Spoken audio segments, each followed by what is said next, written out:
All right. Yeah. Thank you, Vincent. Great to be here. And Bishop Gregory, it's an honor to be here. It coincided. We originally, Dr. Ann Borick and I had scheduled this, I think, for next week. And then we had to change it, and so we got this date instead. So it's great that I was here for that special, very special liturgy. It's a beautiful liturgy, isn't it? I mean, it really is. I mean, a lot of meaning, a lot of explanation, a lot of teaching. And you can also see that the bishop is a teacher and also knows how to step in at the right moment when we're delayed and come in and give an excellent presentation on the different rites. So great to be here. And Vincent, former student, when did you graduate, by the way? When did I graduate? 2017. 2017, all right, 2017. And he overlapped with my son, Paul, who's over here. And Paul works at the center. And Paul graduated in the COVID year, right, from St. Vincent College. And that was the year without commencements, by the way. My son, Mitch, graduated the same year at Grove City College, and there was no commencement that year. So they had to hold him. They did them they did virtual commencements that year. It was just a strange time. But it's great to be here, and to have a center committed to St. Sharbel in this area is just tremendous. I mean, what a great gift, right? Truly. And I think more people need to know about this, but that's what's going on now. So Vincent and Paul and Dr. Borick and Bishop Gregory, that's all part of the mission right now, is to get more people to know about this and learn about this great saint. Okay, so I'm here today to talk to you about communism, socialism, how the Catholic Church confronted the two of them, the two ideologies, very related ideologies. And I guess I have until about 12 o'clock, right? I believe. Okay, so time to go through some PowerPoint slides and also take questions. I'll take whatever questions you have. So I have got about, how many slides I got here altogether? 27 slides altogether. All right. So we'll start with this. I don't know how well you can see that, and by the way, I can give you all a copy of this if you'd like. So I could email it to you, Vincent could email it to you, Paul could. So if you don't take notes quick enough, don't worry about it. All right, we could send it to you. Feel free to take pictures of this, of any of these quotes, whatever you need. But it all begins with the Communist Manifesto, published in February 1848. And by which authors? Karl Marx and Friedrich Engels, right? So everybody remembers just Marx, but Marx had a partner in this, Friedrich Engels. And in fact, Engels was more than a partner. Engels was his chief financier. I mean, that's where Marx got all of his money from Engels. And actually, Engels got it from Engels' father. And Engels' father was a kind of wealthy industrialist, left money to his son. Marx never held a job. He couldn't put a roof over his head for his family. He was always getting money first from his parents, and then when his father died, that money ran dry. So then he went to his wife's parents, and they gave him money over and over and over again. And finally, they got to a point where they told Marx's wife, Jenny, "I'm sorry, but we can't give you any more money." All right. And in fact, Jenny, Marx's wife, and Marx's mother both expressed the wish that Karl would start earning some capital rather than just writing about capital. So he never did, refused to get a job, refused to pay the rent. The family got kicked out of every different place. So Engels, if it wasn't for Engels, you really wouldn't have all of this, because he became basically Karl Marx's sugar daddy, gave him the money to do what he did. So 1848, they published the Communist Manifesto. They weren't sure what to call it. And in some of the original correspondence between Marx and Engels, Engels said to Marx, "Give a little more thought to our communist confession of faith." Confession of faith. Can you guys hear me okay, by the way? Is this mic on? Oh, that might be better. There we go. Okay, all right, good. Yeah, he said, give a little more thought to our communist confession of faith. That's what they called it originally. He said, I think we should drop the catechetical form and call it just the manifesto. But originally they used this religious-like language. Ronald Reagan and others, Ronald Reagan would say, well, yeah, Marxism, Leninism, that religion of theirs. And it's ironic because they hated religion, they attacked religion, but they treated their Marxism, Leninism as a kind of religious faith. So this would be their communist confession of faith. They open up the book with these kind of chilling words. A specter is haunting Europe, the specter of communism. So they describe it as a specter, a type of spirit, a ghost. And then these are the opening words. This is the opening words of the book. All the powers of old Europe have entered into a holy alliance to exorcise this specter, like an exorcism. And they named French radicals Metternich, Guizot, Pope and Czar.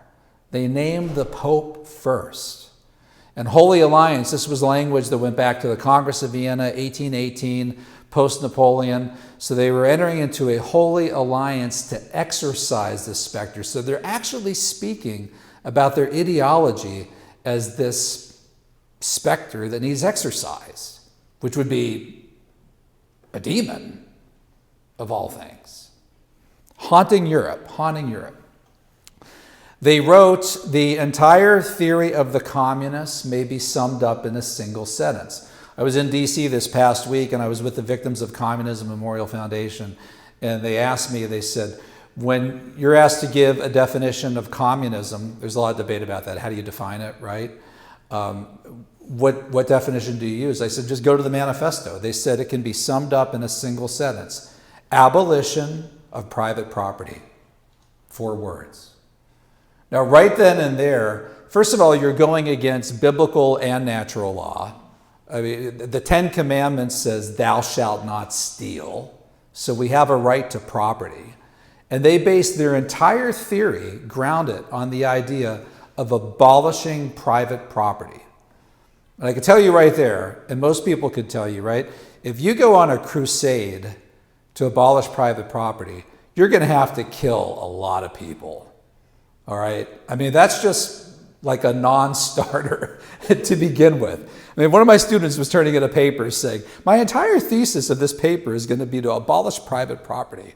So, yeah, bad idea. You're going to need guns, you're going to need gulags, and you're going to need to kill a lot of people to abolish private property. I mean, the whole world, everything is set on your ability to be able to own some stuff. Your property, your house, your things, from which you can exchange, commerce, trade things, barter, right?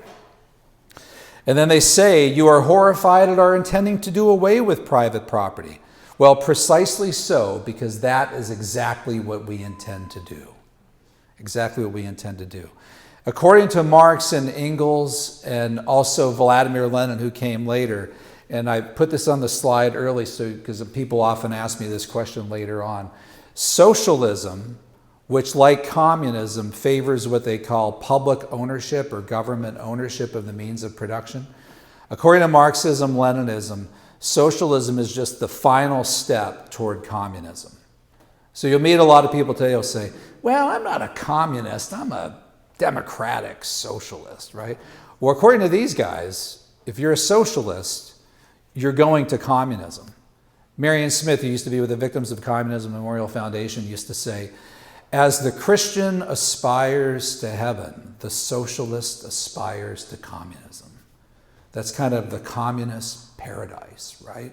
So the socialist seeks, right, the highest form of existence, communism. Again, Reagan, Marxism, Leninism, that religion of theirs. They treated it like a religion. In the manifesto, Marx and Engels said that communism seeks to abolish the present state of things.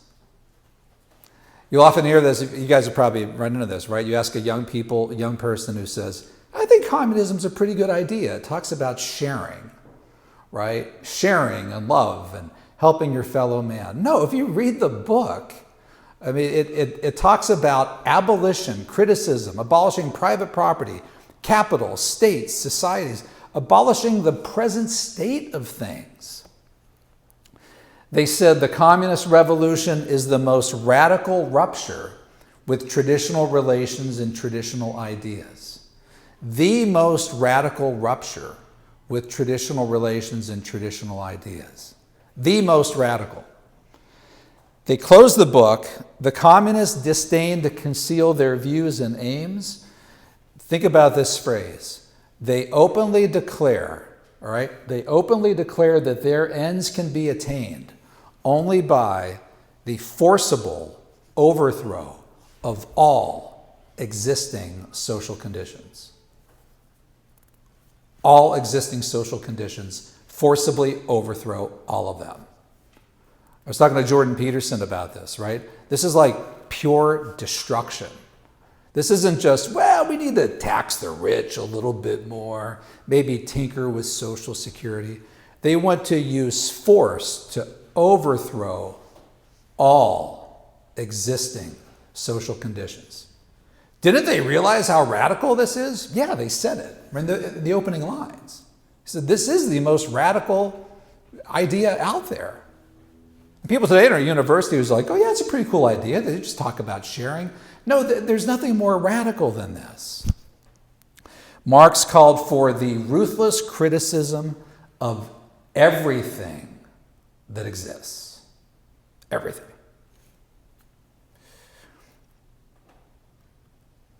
You probably didn't know that this was in there in the book. They talk about home education, religious education. Marx and Engels. Do you charge us with wanting to stop the exploitation of children by their parents? To this crime we plead guilty. But you will say we destroy the most hallowed of relations when we replace home education by social. Back in these days, people were educated at the home. And Marx and Engels and the communists wanted to end homeschooling way back then. They also wanted to end religious schooling, which they would, Bolsheviks in Russia and everywhere else. Everybody was to be put in the government collective, the secular, atheistic, hostile to religion government collective. And there, in order to destroy the exploitation of children by their parents and to get rid of religious and home education, they would learn the new world, the new idea. There's a 10-point plan in the Communist Manifesto. And the last point calls for free education for all children in public schools. 1848. 1848. You're way ahead of us. Way ahead of us. Marx railed against what he called the disgusting bourgeois claptrap about the family and education and the hallowed correlation of parent and child. In fact, the relationship between parent and child is hallowed. It is sacred. That's what our faith teaches. These guys sought to destroy that. They hated religion. What did Marx call religion? Opiate of the people. The opium of the people. The full line, religion is the sigh of the oppressed creature, the heart of a heartless world. Religion is the soul of soulless conditions. It is the opium of the people. So this idea that, well, I could see maybe Marx just didn't really like religion. He's a non-believer. Yeah, he sees that people kind of need religion as a kind of drug or crutch. No, he hated religion. Religion was the heart of a heartless world, soul of soulless conditions. By the way, Raymond Aron, the conservative writer, said, I'll tell you what opium is. The opium of the intellectuals is Marxism. How about that? Marx said, communism begins where atheism begins. And Marx had a favorite quote. Marx had a favorite writer. Marx actually wanted to be a poet. And he wanted to be nothing less than the Goethe of his age. Goethe wrote a book called, anyone know? Right? Faust, right? The Faustian Bargain. And in Faust, his demonic character, his devil character was Mephistopheles. Marx was obsessed with Mephistopheles. When Marx was asked if he had a favorite quote, right, maybe asked me for my favorite quote, Bishop Gregory, maybe ask Vincent, Paul, right? We give you maybe a scripture verse, a quote from a saint, Saint Sharbel, be not afraid, something like that. Marx said, yes. Mephistopheles in Faust, my favorite line. Everything that exists deserves to perish. Everything that exists deserves to perish. His daughters would say, oh, he would chant Mephistopheles. We'd be on walks and he'd be imitating and chanting Mephistopheles.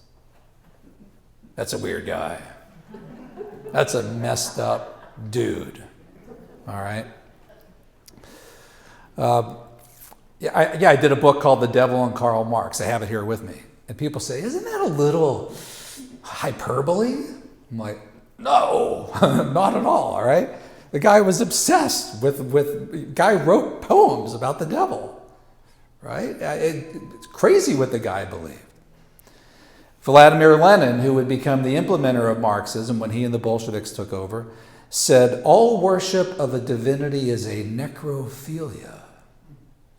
Y'all know what that is? There's kids here, I won't go through describing it. Yeah, love of the dead.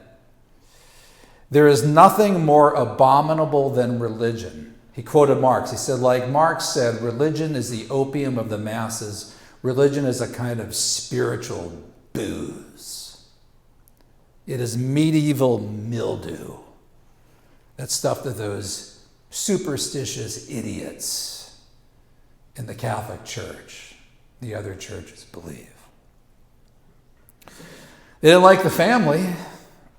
Marx wrote in a letter to Engels, who didn't have a family, Marx said, blessed is he who has no family.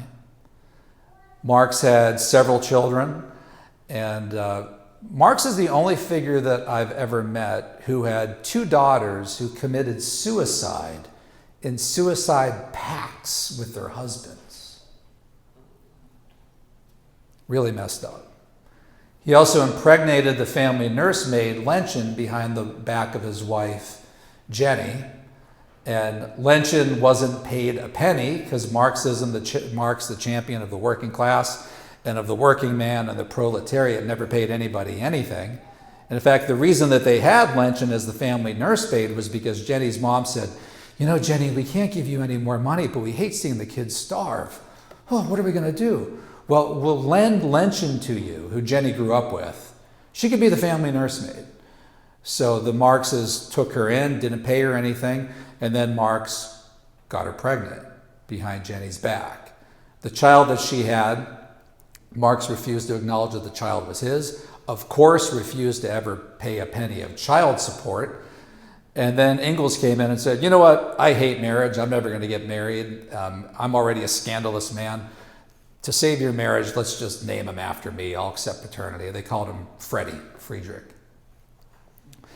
In the manifesto, this book that just talks about sharing and helping each other and helping your fellow man, they wrote, abolition of the family, exclamation mark. Even the most radical flare up at this infamous proposal of the communists. In 1848, it's already considered an infamous proposal of the communists, the abolition of the family. All right, so this idea gets implemented in Bolshevik Russia, one of the most religious countries in the world, Russia at the time. The communists always take the most religious countries. North Korea, which is communist to this day, Pyongyang, the capital of North Korea, was called the Jerusalem of the East.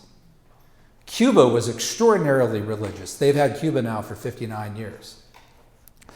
The Bolsheviks take over. Who are these three? Lenin, Stalin, Trotsky. They take over in 1917. Civil War, 1918 to 1921, left 7 million Russian men, women, and children dead.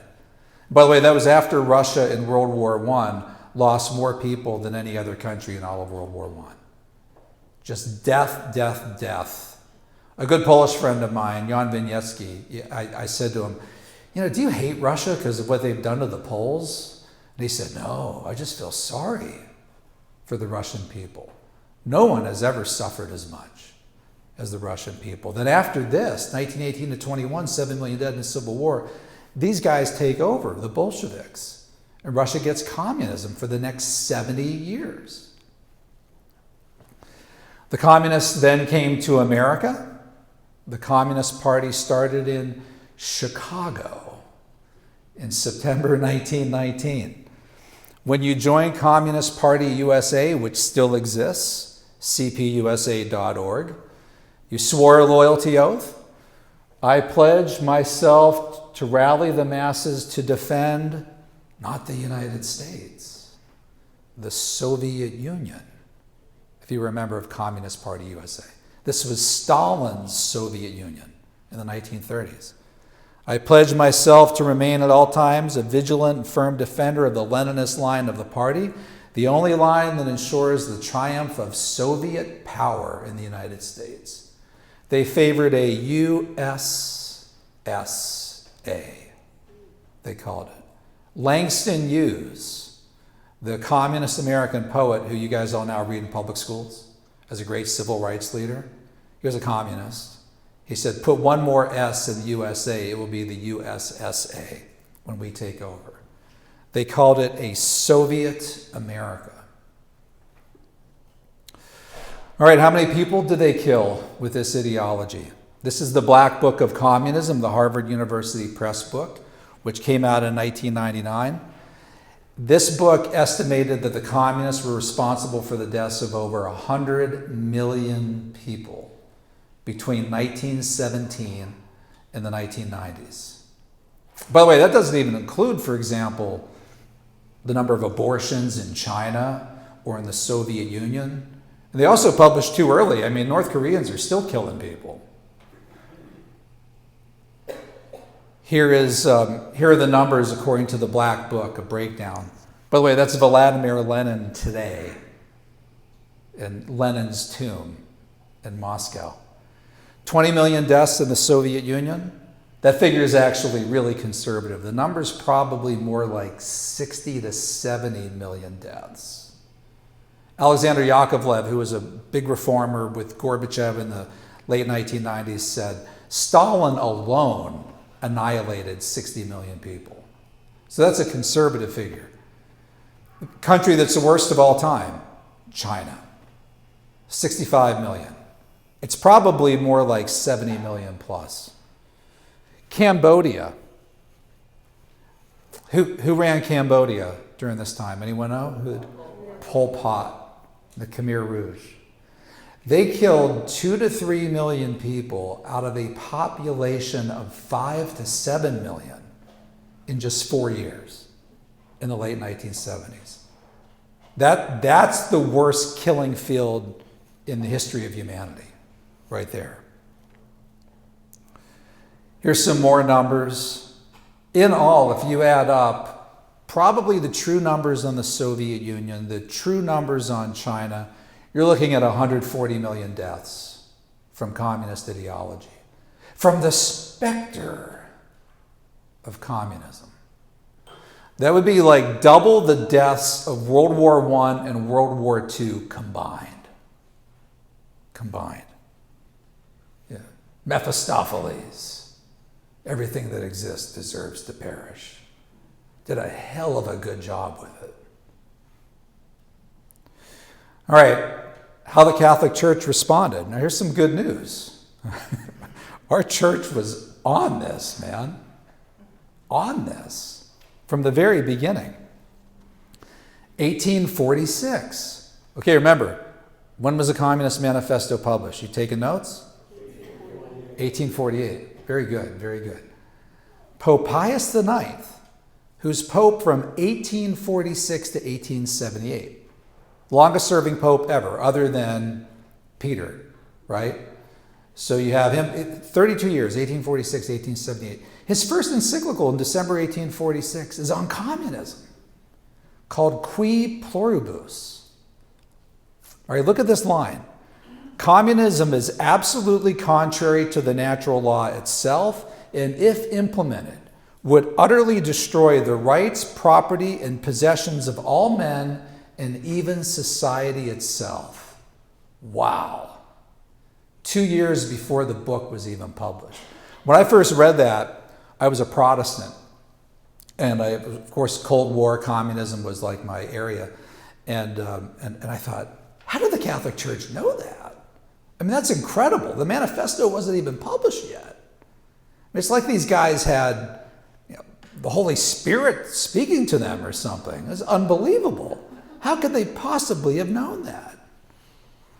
1849, Pius IX wrote this: both socialism and communism are wicked theories. America Magazine, the Jesuit magazine, in the summer of 2019, published an article called The Catholic Case for Communism. Yeah, nice job, guys. Right? Nice job, guys. There is no Catholic case for communism. The Catholic case is against communism. What are they going to write next? The Catholic case for atheism? Right? Catholic case for Satanism?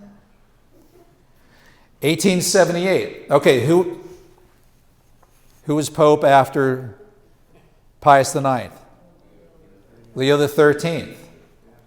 1878 to 1903, 25 years. But think of it, you had two popes from 1846 to 1903. What's his famous encyclical? Sister Social Justice. We'll be teaching this at the nearest Catholic college near you. Rerum Novarum. Rerum Novarum. All right. 1878, the first year of his pontificate, Quod Apostolici. Communism is the fatal plague which insinuates itself into the very marrow of human society, only to bring it to its ruin. Good stuff. Back to Qui Pluribus. Communism is a dark design of men in the clothing of sheep, while inwardly ravening wolves, right? After taking their captives gently, they mildly bind them and then kill them in secret. That's an amazing statement, because I don't know how even in 1840, I don't know if that was honestly even happening yet in 1846. But it would happen about 100 million times after 1917. They make men fly in terror from all practice of religion, and they cut down and dismember the sheep of the Lord. Communism is a filthy medley of errors. Their writings teach sinning and spread widespread, disgusting infection. They are filled with deceit and cunning. That's your church. Gee, I wonder why the communists hated the Catholic Church so much. They knew these guys were onto it. Holy Spirit had to have been. Had to have been. Here's Leo XIII. Christmas Day, 1878, issued an encyclical on socialism. The first Christmas of his pontificate. Tell Sister Social Justice about this one, all right? You might want to take a picture of this slide, all right? If you've got that kid who's like, well, I'm a Catholic, but I'm a socialist Catholic, all right? Listen. We speak of that sect of men who, under various and almost barbarous names, are called socialists, communists, or nihilists, and who, spread all over the world, are bound together by a wicked confederacy. No longer seek the shelter of secret meetings, but openly and boldly march forth in the light of the day. Strive to bring what they have long been planning, an overthrow of all civil society. By the way, for people like, well, the church is being a little incendiary here. I'm sure they're exaggerating. The overthrow of all civil society. What are these Catholics coming up with this stuff? Read the Communist Manifesto. What does the end of it say? The forcible overthrow of all existing social conditions. The popes read the manifesto. Right? The kid coming out of the university isn't reading it. They're just being told what it says, right? These guys actually read it. By the way, I should have brought it with me. It's like 60 pages. You could read it in a couple of hours. There's no excuse for not reading it if you're going to comment on it. They debased the natural union of man and woman held sacred even among barbarous peoples. And its bond, the family. Wow, where'd they come up with that? Oh, the church making up stuff about communism. Remember, the manifesto says abolition of the family. They read the book. For sister social justice. Quadragesimo anno.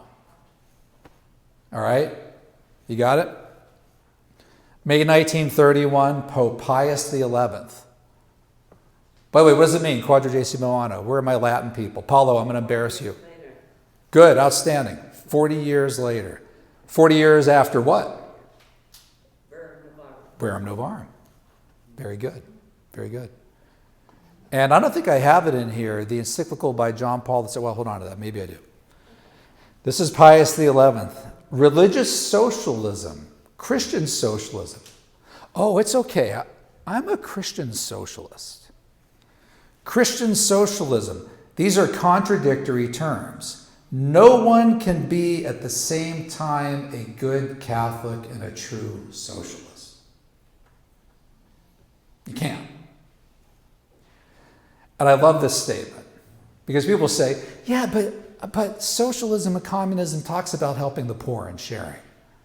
All right. He says here, even if you think that's true, all right, those who want to be apostles among socialists ought to profess Christian truth, whole and entire, openly and sincerely, and not connive at error in any way. If they truly want to be heralds of the gospel, let them strive to show to socialists that the socialist claims, so far as they are just, if they are far more strongly supported by the principles of Christian faith and Christian charity. You want to help the poor? Do what Jesus would do. Former Protestant, WWJD. What would Jesus do? Not WWMD.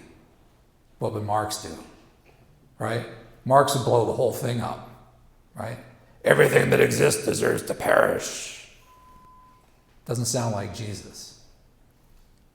My favorite, Divini Redemptoris, March 1937 by Pope Pius XI. My favorite encyclical. Remember, America Magazine, the Jesuit publication in July 2019, published an article called The Catholic Case for Communism. There's a big picture there of Evo Morales, the communist leader of Bolivia, handing a communist crucifix to Pope Francis. Okay?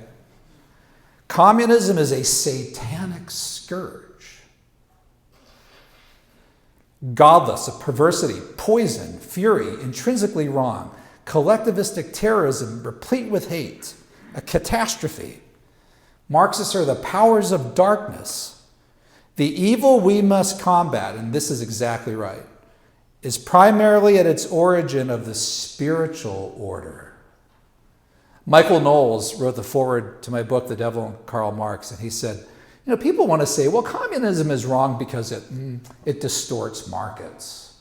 He said, no, first of all, it does distort markets, but communism is wrong because it's evil. It's spiritually wrong, not just economically. From this polluted source, the monstrous emanations of the communistic system flow with satanic logic. Your church called communism satanic. Well, those must have been like right-wing popes. What about a good pope, a progressive pope like St. John the 23rd? St. John the 23rd. No Catholic could subscribe even to moderate socialism, said the Pope. Socialism takes no account of any objective other than that of material well-being. It places too severe a restraint on religious liberty. But doesn't the Bible preach communism? The book of Acts, right? By the way, it just kills me that according to the lectionary, we have to read this like every spring during Easter. And my email box just gets flooded with people saying, we read Acts 4:32 at Mass today, and my priest said that this is socialism. Acts 2:45, all who believed were together and had all things in common. They would sell their property and possessions and divide them all according to their needs. By the way, what did Mark say?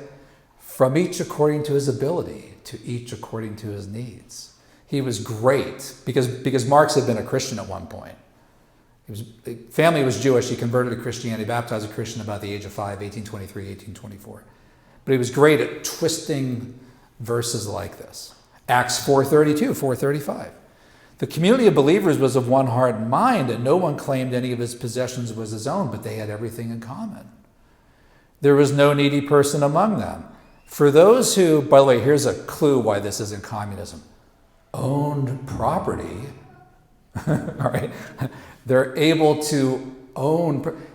Under communism, they wouldn't be able to own property, all right? To be able to give it and share it and sell some of them and help people to begin with. Or houses would sell them, bring the proceeds of the sale, and put them at the feet of the apostles, and they were distributed each according to need. All right. Even Pope Francis has corrected this one. He says, this is not communism. This is pure Christianity. You've seen what communism is. Abolition of the family, right? Abolition of the present state of things.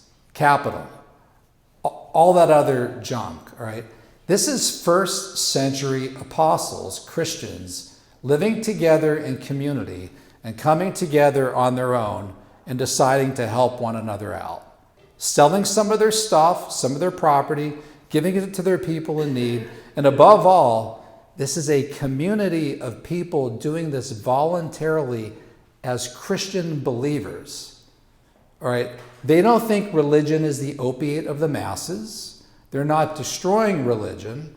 They're not atheists. They're coming together out of Christian love, where religion is permitted, the family is permitted, Christianity is permitted, property is permitted, and agreeing voluntarily on their own in community to share stuff.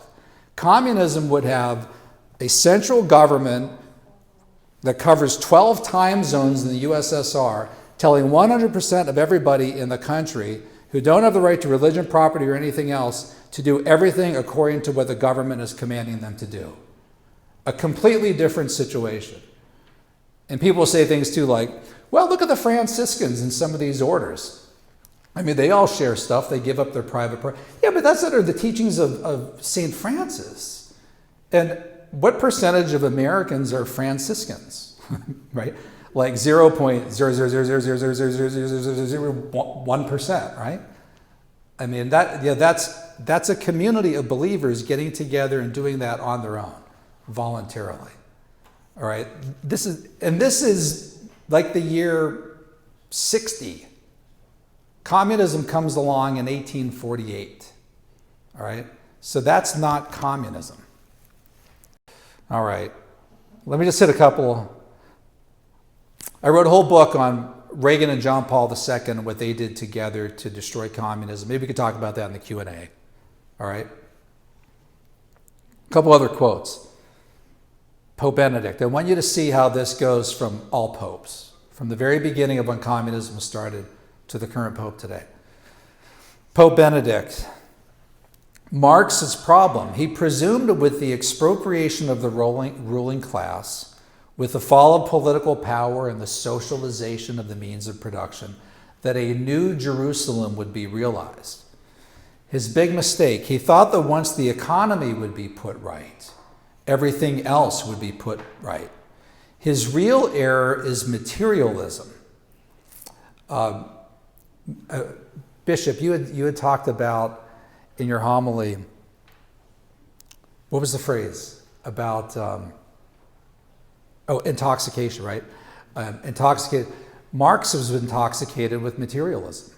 Marx was intoxicated with envy, right? With greed, wanting other people's stuff. The Pope is saying here,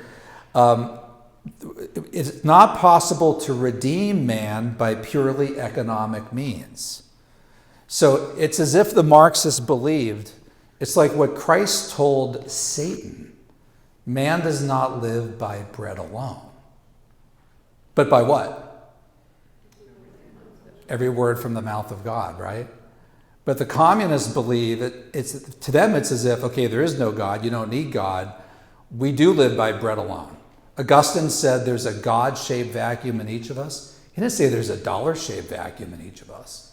If you can just fill that vacuum with bread or dollars or capital or material, you'll be happy. No, we are spiritual people. Benedict said, John Paul II said, above all, Marxism was wrong, not just spiritually, not just economically, anthropologically it was wrong. They failed to understand human nature.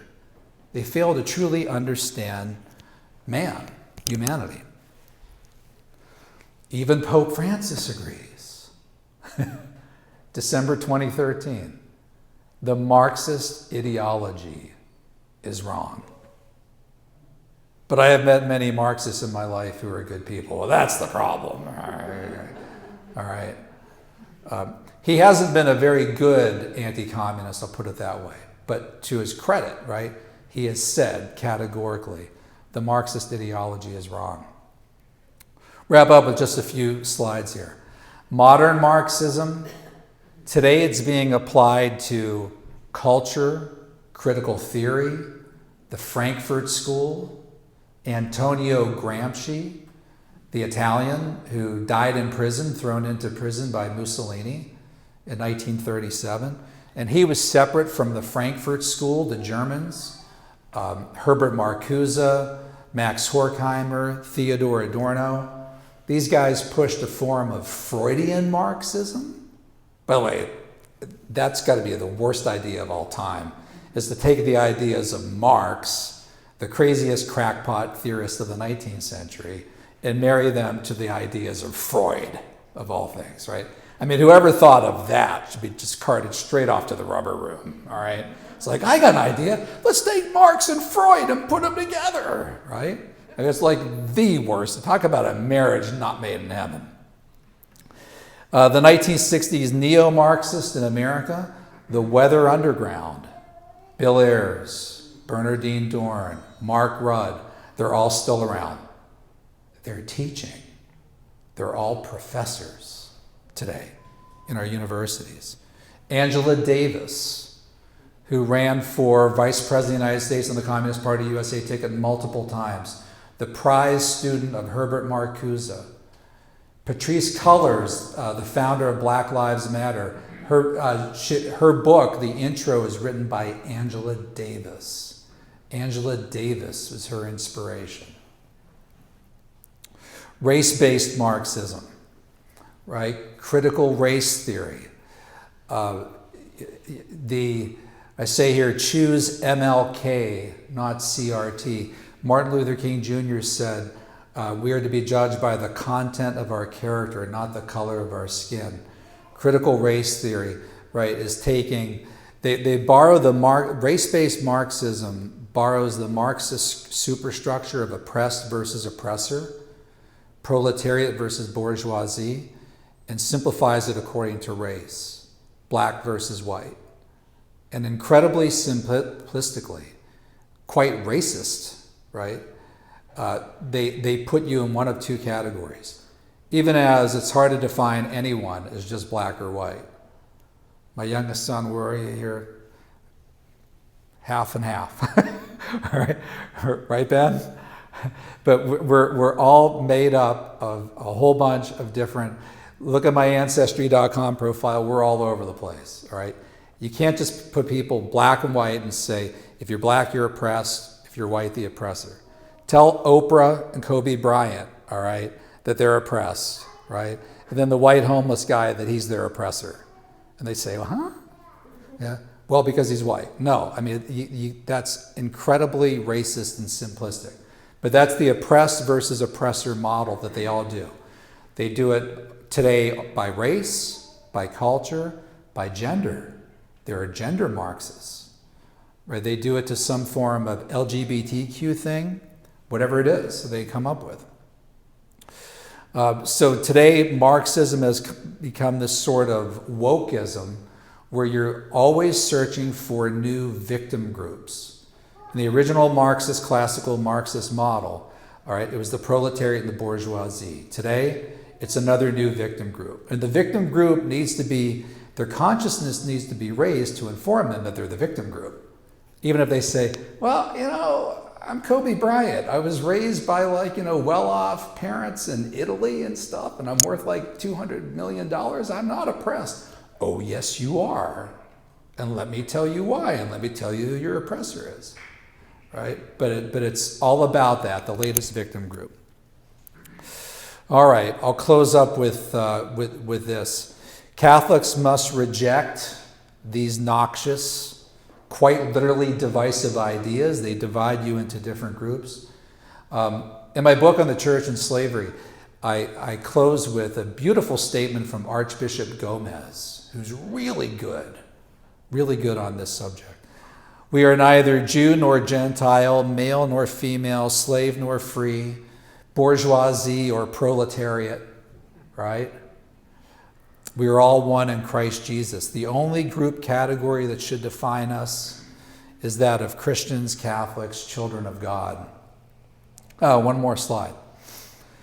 To wrap this all up, this was a battle that our church won from 1846, 1848 to when the Berlin Wall came down in 1989. All right, but the battle now is to fight these new forms of Marxism. They're a lot harder to pin down. And especially because a lot of the people that are influenced by these newer models don't even realize they're being influenced by it, right? And if you told them, it's like, what you're doing there is kind of a classic oppressed versus oppressor scheme, that, critical race theory, they'll just look at you like you're out of your mind. Probably call you names, tell you that you're crazy. It's harder to pin down, harder to explain. But the Catechism says this, my favorite part of the Catechism, section 409. It was updated, right, in the pontificate of John Paul II with Cardinal Ratzinger at the Congregation for the Doctrine of the Faith. The whole of man's history has been the story of dour combat with the powers of evil. Stretching, so our Lord tells us, from the very dawn of history until the last day. It didn't end in 1989 when the Berlin Wall fell down. It didn't end on Christmas Day in 1991 when the Soviet Union imploded. It just took on other forms that we're battling today. Finding himself in the midst of the battlefield, man has to struggle to do what is right, often at great cost to himself. And sometimes you have to stand up against these ideologies even when you're going to get called names. I don't want to be standing there someday before the pearly gates and the good Lord says, in this moment, and here it is, I'll play it out for you right here. They were all saying this and doing this, and you didn't defend me. Why? Well, Jesus, I didn't want to be called a hater on Twitter. Right? You'd be like, that's really pathetic. Here, let me show you another scene. Here's St. Barbara. Okay? Here's watch her be ripped to shreds by lions in the Colosseum, right? Right? And you didn't want to be called a hater on Twitter. Sitting at home in your living room in your boxer shorts on a computer. How ridiculous, right? We have to fight. We have to fight against these ideologies. And this guy here took a bullet from the communists. Who's this guy? Fulton Sheen, my favorite. Lord, why did I not even quote Fulton Sheen here today? Right? They all stood against it. So we have to stand against these powers of darkness in our time. That's my job, and that's your job too, whether you like it or not. It's part of your duty. John Paul II gave a great homily on Christmas Day about the duty of our talents, right? Boy, the Lord is really severe in that parable to the person who didn't use his talents properly. That's right. You have talents, you have to use them.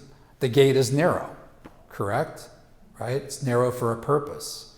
It's hard to get in. You need to strive to be a saint and to do what's right. Look what Saint Sharbel stood against, right? All right, very good. I'll stop there and take any questions you have. Thank you.